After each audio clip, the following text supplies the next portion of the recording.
Amen. Dieu est bon. Amen.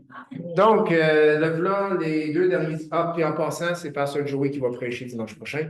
Il va aussi faire la communion. Donc, ça, c'est les deux annonces exceptionnelles de la semaine. Les autres, c'est la répétition. Donc, c'est ça, mais on va voir ça à la fin. Donc, pour les deux derniers messages que j'ai apportés, on a parlé au sujet de Jésus comme Seigneur et Sauveur. C'est pas juste d'avoir Jésus comme notre Sauveur, hein, qui nous sauve de plein d'affaires, mais encore très important aussi, c'est Jésus doit être notre Seigneur. Amen. Amen. On peut dire Seigneur Jésus. Amen. Il est le Seigneur et il doit être notre Seigneur. Amen. Et si on ne fait pas de lui notre Seigneur, je peux vous assurer qu'un jour, il va agir envers nous en tant que Seigneur. Amen. Au mieux y faire notre Seigneur tout de suite. Et comment on fait ça? C'est en simplement marchant à la suite de Jésus, mettre dans nos vies en pratique les enseignements de Jésus, la parole de Dieu, et c'est l'obéissance, quoi. Mais très important, je veux dire, tout le monde, on a été sauvés, mais Jésus veut être notre Seigneur. Et grand secret ici, il y a bien du monde qui ont pris Jésus comme sauveur, pas beaucoup de gens qui ont fait de Jésus leur Seigneur. C'est ça qui distingue les chrétiens parmi les chrétiens. Donc, faisons de Jésus notre Seigneur. Quelque chose de très important aussi dans la vie chrétienne, c'est la personne du Saint-Esprit. Donc, on a Jésus qui est Seigneur et qui doit être notre Sauveur, mais il y a aussi une aide qui nous a accordée, qui nous a donnée, et c'est le Saint-Esprit. Amen? On peut dire ça? Le Saint-Esprit peut nous accuser de trop parler sur le Saint-Esprit en tant que pentecôtiste, mais la réalité théologique, biblique, pratique, c'est qu'aujourd'hui, la personne de Dieu qui est sur la terre, c'est le Saint-Esprit. Jésus a dit, je vais vous quitter et je m'en vais à la droite du Père, mais je vais vous envoyer, je vais demander au Père de vous envoyer le Saint-Esprit. Amen? Donc, c'est important de parler du Saint-Esprit. Amen? On a besoin du Saint-Esprit. C'est l'aide que Jésus nous a donnée pour être les chrétiens qu'il veut qu'on soit. Amen? Donc, si tu es un chrétien, mais tu négliges la personne du Saint-Esprit ou l'œuvre du Saint-Esprit dans ta vie, eh bien, tu vas vraiment manquer énormément et on a juste tout simplement besoin d'avancer avec le Saint-Esprit. Donc, autant que ça peut paraître simple, ça peut aussi être compliqué, mais d'habituellement, quand c'est compliqué, c'est parce qu'il y a des craintes qui sont là. Il y a des peurs qui sont là face au Saint-Esprit. Oui, oui. Donc, on n'ose pas trop, mais Jésus dit, je vous donne ma paix, je vous laisse ma paix. Amen. Et un des fruits du Saint-Esprit, c'est la paix. Donc, il faut connaître, grandir avec cette personne, le Saint-Esprit. Premièrement, le Saint-Esprit. Qu'est-ce qu'il est venu faire? Eh bien, on voit dans Jean, chapitre 14, versets 15 à 18, que c'est les paroles de Jésus. Donc, dans le fond, on sait vraiment bien le rôle du Saint-Esprit parce que Jésus nous a défini son rôle. Et le Saint-Esprit, en quelque sorte, dans l'ère que nous vivons, dans la période historique que nous vivons, le Saint-Esprit est venu prendre la place que Jésus avait occupée auprès de ses disciples. Jean 14, verset 15 à 18, nous dit, « Si vous m'aimez, gardez mes commandements. » Verset 16. « Et moi, je prierai le Père et il vous donnera un autre consolateur, afin qu'il demeure éternellement avec vous. L'Esprit de vérité que le monde ne peut recevoir, parce qu'il ne le voit point et ne le connaît point, mais vous, vous le connaissez, car il demeure avec vous et il sera en vous. Vous pouvez dire ça? En vous. Verset 18. Je ne vous laisserai pas orphelin, je viendrai à vous. Jésus a promis le Saint-Esprit à ses disciples. Il a dit ailleurs, il est bon que je m'en aille parce qu'en quittant, je vais demander au Père de vous envoyer le Saint-Esprit. Jésus, il faut comprendre qu'il avait des limitations humaines, bien qu'il était Dieu. Il avait choisi de se revêtir de certaines limitations et une de ces limitations obligatoires, c'était d'avoir un corps. parce qu'il devait offrir sa vie en sacrifice. Il fallait un corps pour offrir sa vie en sacrifice. Mais là, tu as le Fils de Dieu qui est temporairement dans un corps, donc en principe pas omniprésent. Il n'est pas partout, il est dans un corps. Mais Jésus a dit, c'est bon que je m'en aille parce que le Père va pouvoir envoyer le Saint-Esprit. Et le Saint-Esprit, il est présent partout. Amen? Il est omniprésent. Et Jésus a dit dans ce passage qu'il est avec ses disciples et qu'il sera en ses disciples. On peut dire ça? En. Ah ouais, tout notre cœur. En. Le Saint-Esprit est en nous. Donc, c'est pas Dieu qui est dans le corps de Jésus et tout le monde suit Jésus parce que Jésus, c'est Dieu fait chair, et puis là, pour être proche de ce Dieu, ben, il faut être proche de Jésus, mais là, Jésus s'en va et le Saint-Esprit est envoyé et il est en nous. C'est vraiment différent. Donc, les disciples ont évidemment vécu la différence beaucoup plus que nous, et j'ose même croire que ce qu'ils ont vécu à la Pentecôte, c'était encore plus grand que ce qu'ils vivaient lorsque Jésus était là avec eux. Parce que là, la même personne divine, la personne divine, Dieu fait chair, eh bien, qui est de la même substance, même composition, nommez-le comme vous voulez, que le Saint-Esprit, eh bien, ce qui était dans le corps de Jésus allait maintenant être, cette même essence allait être dans les disciples. Amen?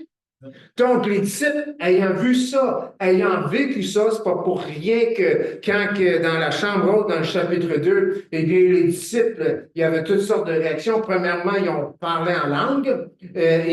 C'était à ce moment-là des langues connues, mais interprétées d'une manière intangible ou spirituelle. Il n'y avait pas d'interprète. Les gens entendaient dans leur propre langue les merveilles de Dieu. Donc, c'était même pas des paroles de sagesse ou c'était même pas des prophéties dans le futur. Ils entendaient tout simplement les merveilles de Dieu. Et les disciples sont là, ils vivent cette expérience et ce qu'ils ressentent en eux, c'est probablement, évidemment, quelque chose de très similaire qu'ils ressentaient lorsqu'ils étaient autour de Jésus, sauf au lieu d'être en Jésus, c'était en eux. Donc, c'est peut-être pas pour rien qu'il y avait de la misère à se tenir debout. C'est marqué, ben, les gens là, ils les ont accusés d'être ivres. C'est ce qu'ils disaient. Ah, ils sont ivres. Parce qu'en quelque part, désolé, mais pour moi, ils n'étaient pas capables de marcher une ligne droite. Puis, c'était peut-être pas bon qu'il y ait au volant non plus. Mais avec le Saint-Esprit, c'est différent. Amen? Amen? Amen. Oui, oui, c'est ça. Je vous le dis, là, je suis sûr que quelqu'un qui s'est abandonné à la boisson dans le passé, qui va être rempli, ivre du Saint-Esprit, va dire c'est vraiment pas la même chose. Amen? Mais c'est vraiment pas la même chose. Donc, si quelqu'un est rempli du Saint-Esprit, il ne faut pas le juger, il faut plutôt célébrer. Le Saint-Esprit a rempli quelqu'un. Amen? C'est des choses en passant qui peuvent arriver encore aujourd'hui. Oui. C'était là dans la chambre haute. Toute la preuve. Ils sont ivres. Puis là, Pierre, il faut qu'il dise, ben non, il est juste 9 h le matin. Pas de temps d'être ivre. Aujourd'hui, tu as peut-être le temps d'être ivre à 9 h du matin parce que peut-être les boissons sont plus fortes, là. OK, mais dans le temps, tu ne peux pas être ivre à 9 h du matin. Ça prenait toute la journée pour finalement être ivre. Mais il était déjà ivre tout le jour parce que ce n'était pas la même ivresse. C'était celle du Saint-Esprit. Amen? Donc, Jésus dit ici dans sa parole que le Saint-Esprit, eh bien, serait avec eux ou était avec eux et en eux. Je crois que c'est le verset 18. C'est bien ça? Verset 16. Okay, excuse-moi, 17, quelqu'un a vu là en vous? Moi, je ne l'ai pas vu. Ah oui, et il sera en vous. Il demeure avec vous et sera en vous. Jésus ne les laisserait pas orphelins. Il n'allait pas les laisser seuls. Il allait leur envoyer le Saint-Esprit. Le Saint-Esprit est un consolateur. Amen? Et Jésus, présent avec ses disciples, consolait beaucoup ses disciples dans le sens suivant. C'est que je suis sûr qu'ils étaient prêts à leur essuyer leurs larmes et à enlever leurs peines. Je suis très conscient de ça. Mais il faut comprendre dans le contexte que les gens aspiraient à un sauveur, à un Messie qui allait venir. Puis c'était toute une consolation de voir le Messie arriver. Mais là, le Messie qui s'en va, qui est enlevé, eh bien, Jésus dit, je ne vous laisserai pas orphelin. Je vais vous envoyer le Saint-Esprit qui, lui, sera un consolateur. Et donc, comme Jésus, le Saint-Esprit, par sa venue, les disciples étaient consolés. Il y avait l'espoir, il y avait l'espérance, parce que le Saint-Esprit était en eux, puis ils le savaient, mais qu'ils le savaient. Donc, Jésus a dit que le Saint-Esprit allait être avec les disciples et qu'il allait être en les disciples. Puis Jésus, l'homme, était avec ses disciples, mais il n'était pas en ses disciples. Amen? Grande différence. Donc, comme j'ai dit, Jésus avait des limitations, mais avec le Saint-Esprit, il n'y aurait pas de limitation. Littéralement, le Saint-Esprit qui est ici en ce lieu et en nous est aussi dans le même lieu, le lieu où ce que notre Église sœur célèbre le Seigneur ce matin. Amen. Puis il est en eux aussi. Amen. Le corps, l'Église, c'est pas juste nous. C'est plus grand que ça. Il y a des chrétiens en Chine qui célèbrent le Seigneur, qui adorent le Seigneur. Il y a des chrétiens en Inde qui célèbrent le Seigneur, qui adorent le Seigneur. Et le Saint-Esprit, le même Saint-Esprit que nous avons, il est également en eux. Amen. Donc, le Saint-Esprit prédate l'Internet. Le Saint-Esprit prédate toute la connaissance qu'il peut y avoir dans le monde. Le Saint-Esprit communique le même message à tout son corps et ce corps est universel. Le message de Jésus, c'est-à-dire que Jésus est venu pour sauver et qu'il veut régner dans la vie des enfants de Dieu. Amen? Donc, le Saint-Esprit est venu prendre la place de Jésus, mais comme on peut dire, d'une manière meilleure. Jésus était présent avec ses disciples, mais le Saint-Esprit est venu et il est présent dans ses disciples. Ne sous-estimez pas celui qui habite en vous. On se limite avec ce qu'on voit de nous-mêmes, ce qu'on voit de notre personne. Mais celui qui nous habite est tellement plus grand et puissant. Amen? Amen. Nous avons le Saint-Esprit. Le Saint-Esprit est venu le jour de la Pentecôte. Bon, ce n'est pas n'importe quel esprit. Jean 16, verset 13. Et encore une fois, le Saint-Esprit, là, a un trait, une attribut, nommez-le comme vous voulez, qui est très similaire à Jésus. Donc, Jean 14, verset 13, c'est-à-dire nous dit que, ici à l'écran, excuse-moi, je me fie à l'écran ce matin. D'ailleurs, ça fait quelques semaines que je me fie à l'écran. Vous autres, vous tournez dans vos Bibles, c'est merveilleux. Puis le passage, il se fait à l'écran. Bon. OK, Jean 14, 16, 13. Jean 16, 13. Donc, Jean 16, 13 nous dit...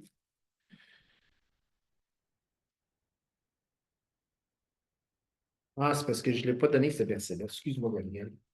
Jean 16, 13 nous dit, quand le consolateur sera venu, l'esprit de vérité. Qu'est-ce qui est marqué là? L'esprit de vérité. Est-ce que c'est écrit esprit de la vérité? Non. C'est marqué l'esprit de vérité. Y a-t-il un verset ou un passage que vous connaissez bien dans les Écritures au sujet de Jésus qui vient à la pensée? Je suis le chemin, la vérité et la vie. Et là, ici, on nous dit que le consolateur, l'esprit que Jésus allait envoyer, allait être, ou était déjà, l'esprit de vérité. Donc, le Saint-Esprit ne dit pas seulement la vérité. Tout ce qu'il dit, oui, est vérité, mais c'est plus que ça. Le Saint-Esprit est l'esprit de vérité. Le Saint-Esprit qui nous habite, c'est l'esprit de vérité. Il ne nous mentira jamais. Son caractère, son essence, c'est vérité. Je Je vais aller un peu plus loin. Le Saint-Esprit ne peut même pas vous mentir. Parce que cela serait contraire à sa nature. Jésus a dit, je suis le chemin, la vérité et la vie. Il a dit, je vais demander au Père de vous envoyer l'esprit de vérité. L'esprit de vérité. Où est-ce qu'il conduit les gens? Il conduit les gens vers celui qui est le chemin, la vérité et la vie. Amen. L'esprit que nous avons en nous, c'est l'esprit de vérité. Très important, parce que sachant que nous avons l'esprit de vérité, cela veut dire que nous sommes censés, en tant que chrétiens, d'être conduits dans la vérité. Tu veux savoir qui mène ta vie? Est-ce que tu t'envoies dans les choses qui sont vraies ou est-ce que tu t'envoies dans les faussetés? Si tu vas dans les choses, les faussetés, les choses mensongères, eh bien, ce n'est pas le Saint-Esprit qui conduit ta vie. L'Esprit de vérité vous conduira dans toute la vérité, a dit Jésus. Et combien savent qu'il y a toutes sortes de faux enseignements autour de nous?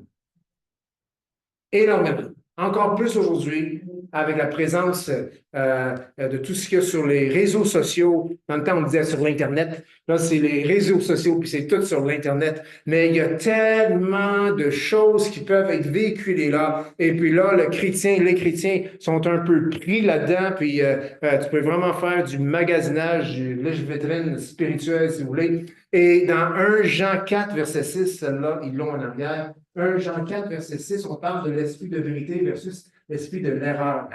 1 Jean 4, verset 6 est très important et c'est en vivant la présence du Saint-Esprit qu'on peut discerner l'erreur de la vérité ou de la vérité de l'erreur. 1 Jean 4, verset 6, nous sommes enfants de Dieu. Amen? Amen? Celui qui connaît Dieu nous écoute. Celui qui n'est pas de Dieu, qu'est-ce qui arrive? Ne nous écoute pas. Car c'est par là que nous connaissons l'esprit de la vérité et l'esprit de l'erreur. Bon.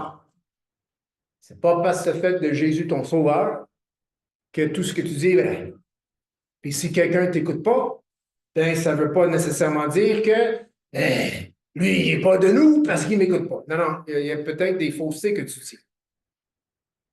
Mais ici, c'est qui parle? Jean, l'apôtre Jean. OK? Dans 1 Jean 4,6, écrit par l'apôtre Jean, sous l'inspiration du Saint-Esprit, il dit, nous sommes de Dieu. Parce que dans leur temps, il y avait aussi beaucoup de faux enseignants. Des gens qui ont pris l'enseignement de Jésus, qui ont enlevé certains éléments, puis dans le fond, c'est un message de l'Évangile raccommodé. Arraché des morceaux, n'ont rajouté d'autres, et il y avait là l'esprit de l'erreur. Derrière, c'est-à-dire qu'il y a un esprit derrière ça qui veut falsifier le message. Mais Jean connaît le vrai message.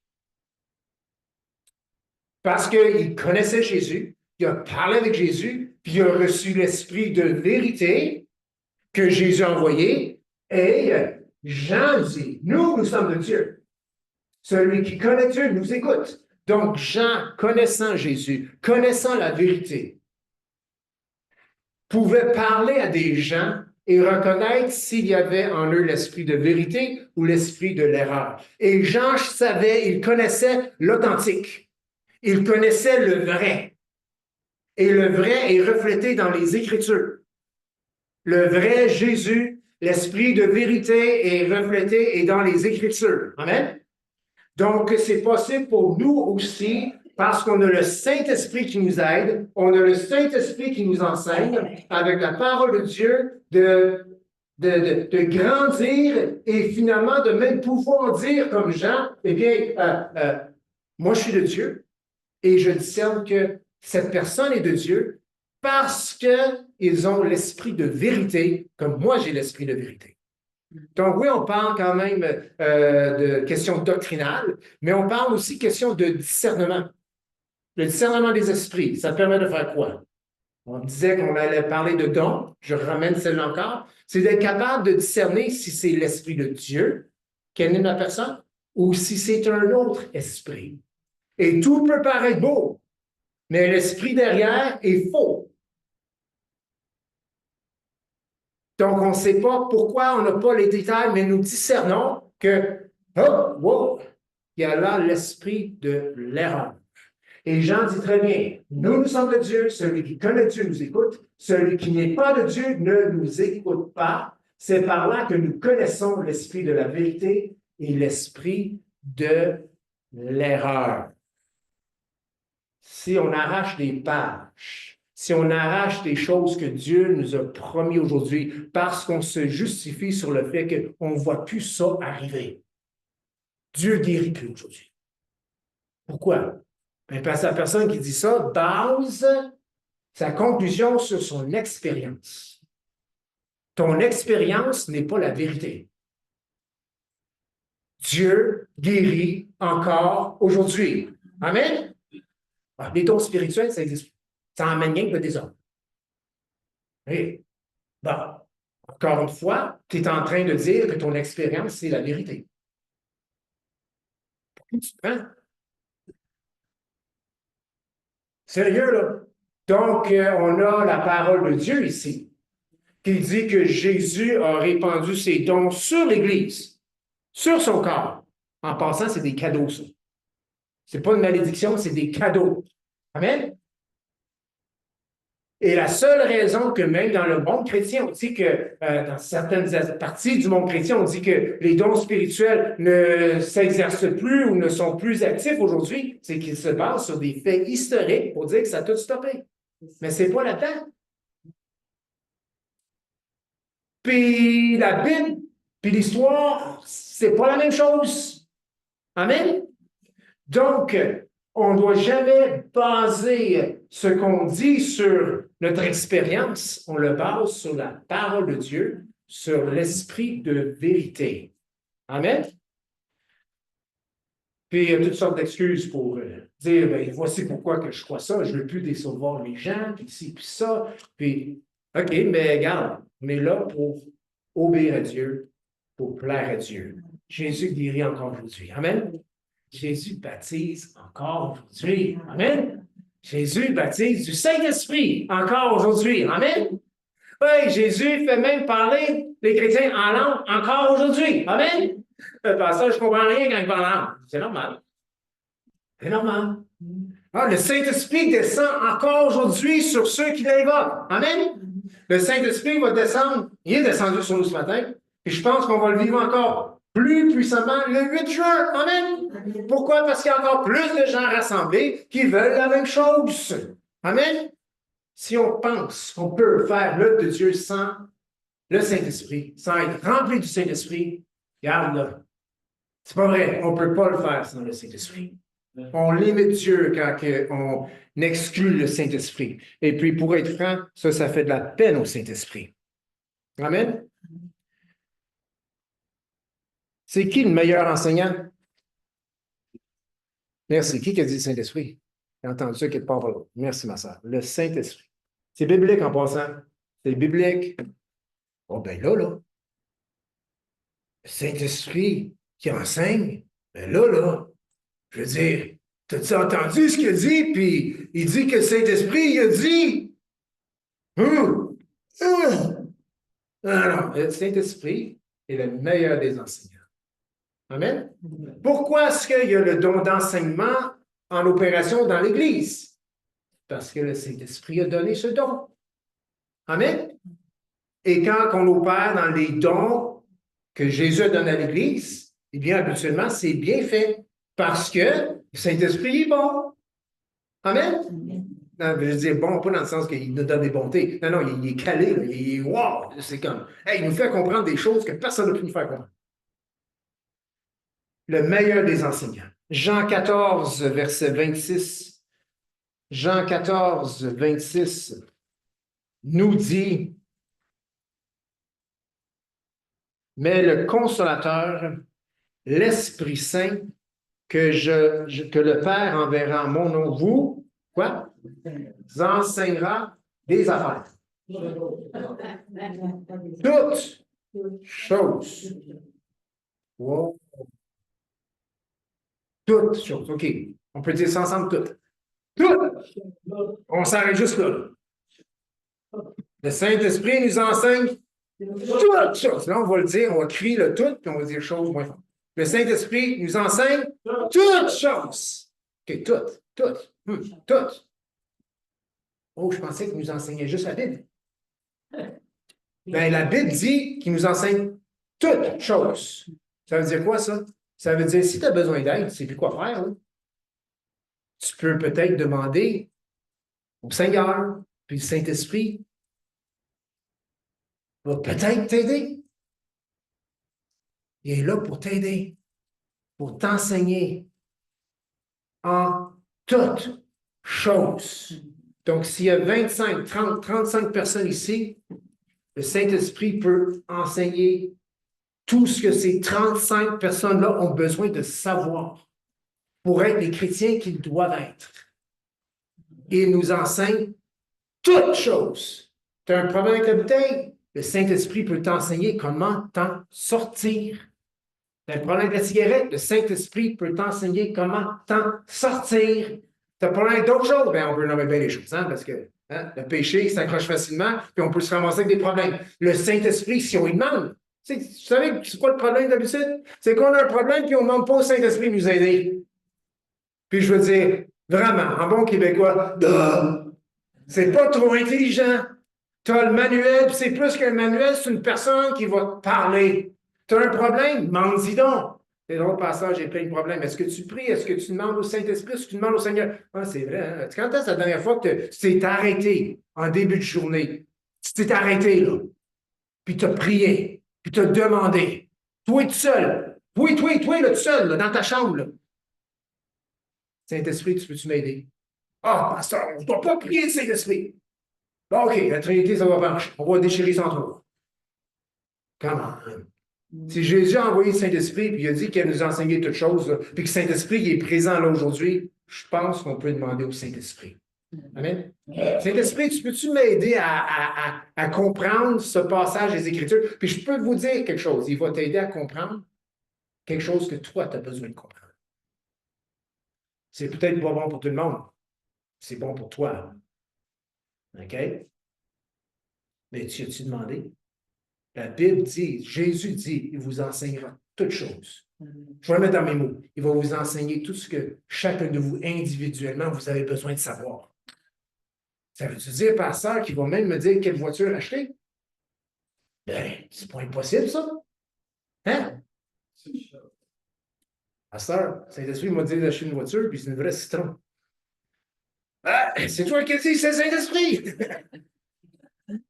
Ou peut-être qu'il veut t'apprendre sur la patience. On ne jugera pas. On va dire avec toi, le Saint-Esprit te l'a dit. Non, mais en même temps, il faut se servir de notre tête. Hein? C'est bon, des fois, du papier, faire un budget. Veux-tu assez? On n'a pas assez. Oh, on a trop. Ah, peu importe. Hein? Mais le Saint-Esprit, il est là pour nous guider, pour nous aider. Il est même là pour t'aider à élever tes enfants. Et je peux t'assurer, si tu l'écoutes, il va t'aider à les élever dans les voies de Dieu. Assuré. Petit bonhomme, il n'aimerait peut-être pas toujours ce que tu dis. Mais si tu as demandé pour l'aide du Saint-Esprit, sois assuré, le Saint-Esprit va t'aider. Amen? Mais tu as-tu demandé? Ben basic. Demande et tu recevras. Il ne m'enseigne pas. Ah, ben, peut-être que tu n'as jamais demandé. Ou peut-être quand tu lui demandais, tu pensais à d'autres choses. Il y a une autre façon de faire ça. Là, on m'envoie vieux jeu, là. Là, on va aller jeu aujourd'hui. Vous avez des affaires pour enregistrer sur votre téléphone? Hein? Vous pouvez faire un enregistrement? Bien, voici ce que c'est prier Dieu sans être attentif. Fais un enregistrement de ce que tu veux demander à Dieu. Puis à chaque matin à 7 heures, ou le temps que tu viens pour prier, fais play, puis va-t'en ailleurs, fais d'autres choses. Puis le Seigneur va entendre tes prières. C'est ça? Pantoute. Pas pantoute. C'est toi qui veux. Amen? Les enregistrements, ça ne marche pas avec le Seigneur. Amen? La vieille cassette, là, ça ne marche pas avec le Seigneur. Le Seigneur va te dire, c'est une vieille cassette. Je veux entendre ton cœur. Je veux entendre toi. Donc, il est là, c'est une promesse, il est là pour nous enseigner toutes choses. Puis, crée-moi, on a besoin d'être enseigné en toutes choses. Parce que la vie aujourd'hui, c'est pas la vie dans le temps de Jean. Non. C'est pas pareil. C'est vraiment pas pareil. Mais le Saint-Esprit est capable de nous enseigner dans nos temps. Amen. Et ce que Dieu fait, ce que Dieu dit est bon pour tous les temps. Amen. Donc, c'est bien écrit. Vous enseignera toutes choses. Puis toutes, c'est au pluriel. Choses, c'est au pluriel. Donc, le Saint-Esprit, oui, nous amène à Jésus. Mais ce n'est pas son seul rôle. Il nous enseigne toutes choses. Wow. Wow. Amen. Amen. Là, il ne faut pas que je dise des versets qui n'ont pas. Toujours dans Jean 14, 16. Vous avez le doute, on l'a chanté tantôt. Quand je ne le sens pas, il est là. Amen. Donc, tu te lèves un matin, tu demandes au Saint-Esprit de t'enseigner, de te diriger, puis tu as l'impression qu'il n'est pas là. Ah, Saint-Esprit n'est pas là le matin. Il doit être occupé. Il y en a qui disent ça. Hein? Pourquoi je le prierais? Il y a trop de job à faire, le Saint-Esprit. Ouais. Il n'y aura pas de temps pour moi, certainement. Hey, tu connais-tu le Saint-Esprit? Je veux dire, Dieu, là, il a créé l'univers. Je pense qu'il peut arranger des problèmes. Amen? Ouais. Il peut arranger. Il a le temps pour toi. Il y a assez de temps pour tout le monde. Toujours dans Jean 14, 16. Moi, je prie le Père, il vous donne un autre consolateur, afin qu'il demeure, quoi? Éternellement avec vous. On peut dire ça? Éternellement avec vous. Si tu as de l'espoir dans ta situation, c'est facile de dire le Saint-Esprit est avec moi. Si tu es désespéré dans ta situation, c'est facile de dire le Saint-Esprit, il est disparu. Mais Jésus dit, il demeurera éternellement avec vous. Il est là un matin. Il est là en nous en ce moment précis. Amen. On n'a pas à douter ça. Puis encore une fois, le Saint-Esprit est comme Jésus. Jésus, qu'est-ce qu'il dit? Voici, je suis avec vous tous les jours, jusqu'à la fin du monde. Le Saint-Esprit, Jésus, le Père, sont faits de la même substance. C'est la Trinité divine. On ne peut pas comprendre cette doctrine, on ne peut pas comprendre cette réalité. Puis ça, la raison, c'est simple, c'est parce qu'on n'est pas Dieu. On est ses créatures. Si tu penses qu'on va comprendre celui qui nous a créés, ben non. Impossible. La tondeuse, elle te comprends-tu? Non. Toi, tu peux comprendre la tondeuse, par exemple. Pourquoi? Parce que c'est les hommes qui ont créé la tondeuse. Hein? Même ta voiture, bien qu'elle a beaucoup d'électronique, les hommes comprennent ta voiture. Peut-être pas toi ou moi, mais pourquoi est-ce qu'ils comprennent? C'est parce qu'ils l'ont fait. Avec l'aide de Dieu, avec les talents qu'ils ont, ils ont créé voiture, puis l'électronique qu'il y a dedans, et ainsi de suite. Mais l'homme ne pourra jamais comprendre Dieu, parce que Dieu, c'est le Créateur. Amen? Mais le Créateur, Dieu, le Saint-Esprit, il nous aide. Et il est avec nous jusqu'à la fin du monde. Puis là, peut-être vous dites, ben, moi, je pense que le Saint-Esprit est là, ben, je le sens. Eh bien, c'est dans l'Épître de Jacques, ça ne sera pas à l'écran. Jacques parle du Saint-Esprit, où il parle, c'est-à-dire d'un esprit, d'un esprit que Dieu chérit. Puis, dans Jacques, vous pouvez prendre là, Jacques 5,4, c'est écrit que Dieu chérit avec jalousie. Et chérit, c'est avec jalousie que Dieu chérit l'esprit qu'il a fait habiter en nous. C'est drôle, c'est un petit E. Donc là, les grands érudits, les calés dans les Écritures peuvent débattre, c'est-tu le Saint-Esprit ou est-ce que c'est l'Esprit de la personne? C'est un petit E, c'est pas un grand E. Ça serait un grand E, on dirait que c'est le Saint-Esprit. Eh bien, mais là, c'est un petit E. OK, mais c'est aussi marqué l'Esprit qu'il a fait habiter en nous. Donc, c'est peut-être la créature nouvelle, notre naissance d'esprit. C'est peut-être ça. Hein? Parce qu'on a vu là, 2 semaines ou la semaine passée, que Jésus a dit, un homme doit naître d'eau et d'esprit. Amen. Donc, est-ce que c'est de cette nouvelle personne qui est créée en Jésus que parle Jacques ou est-ce que c'est le Saint-Esprit qui est venu habiter le chrétien? Ben, peut-être qu'on peut dire que c'est les deux. Non? Tu sais, il y a comme plusieurs couches avec la parole de Dieu. Hein? Il y a le noyau, puis il y a une autre couche, il y a une autre couche. Hein? Même passage peut nous enseigner de multiples choses. C'est la parole de Dieu. Amen? Mais il y a un mot-clé ici, c'est que, deux mots-clés d'ailleurs, jalousie puis chérie. Dieu, c'est avec jalousie que Dieu chérit l'esprit qu'il a fait habiter en nous. Il chérit l'esprit avec jalousie. Est-ce que vous avez déjà vu quelqu'un de jaloux? Mais quelqu'un vraiment jaloux? Oui? Oui. S'il est vraiment, mais vraiment, vraiment jaloux, là, ça se peut que les poings sortent. Hein? Tu ne toucheras pas à ce qui est à moi. Parce que si tu touches ce qui est à moi, t'es mort.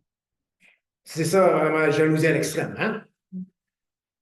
Donc, c'est écrit que Dieu, c'est avec jalousie qu'il chérit l'esprit qui est en nous.